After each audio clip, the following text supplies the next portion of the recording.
গ্রামের সবাই জানত আনোয়ার চাচা একজন সৎ ও পরিশ্রমী মানুষ।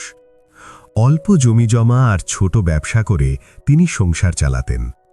তার স্ত্রী সাবিনা ছিল গ্রামের মধ্যে খুবই সুন্দরী, শান্ত স্বভাবের এবং সংসারী একজন নারী।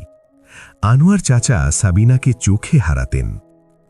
আনোয়ারের ভাইয়ের ছেলে রিফাত প্রায়ই চাচার বাড়িতে আসত। পড়াশোনার অজুহাতে কখনো 2 দিন, কখনো 1 সপ্তাহ থেকে যেত। শুরুতে সবকিছু স্বাভাবিকই ছিল। চাচির প্রতি ভদ্রতা, সম্মান সবই ঠিকঠাক। কিন্তু সময়ের সাথে সাথে রিফাতের চোখে চাচির সৌন্দর্য আর আচরণ ভিন্নভাবে ধরা দিতে শুরু করে। সাবিনার সহজ হাসি, যত্নশীল কথা আর ঘরোয়া ব্যবহারে রিফাত ধীরে ধীরে মুগ্ধ হয়ে যায়। প্রথমে নিজেকেই বোঝায় এটা ভুল ভাবনা, কিন্তু মনের লোভ চাপা থাকে না। সে কাউকে কিছু না জানিয়ে মনে মনে প্রেম বুনতে থাকে। একদিন আনোয়ার চাচা কাজের কারণে কয়েকদিনের জন্য বাইরে যান। সেই সুযোগে রিফাত চাচির সাথে বেশি কথা বলার চেষ্টা করে। নানা কথায় সহানুভূতি দেখায়, জীবনের কষ্টের গল্প শোনায়। সাবিনা প্রথমে এসব এড়িয়ে যেতে চাইলেও একাকিত্ব আর দুর্বল মুহূর্তে ধীরে ধীরে সে আবেগে জড়িয়ে পড়ে।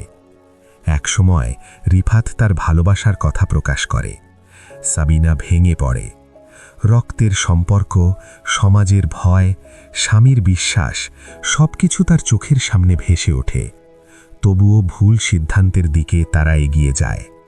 গোপন কথা, গোপন দেখা সব মিলিয়ে সম্পর্কটা অন্ধকার পথে হাঁটতে শুরু করে।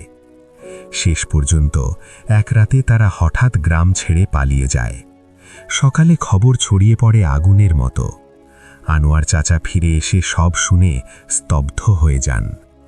ভাতিজার বিশ্বাসঘাতকতা আর স্ত্রীর ভুল দুটোই তার জীবনের সবকিছু তছনছ করে দেয়। রক্তের সম্পর্ক থাকলেই যে বিশ্বাস অটুট থাকবে তার কোনো নিশ্চয়তা নেই।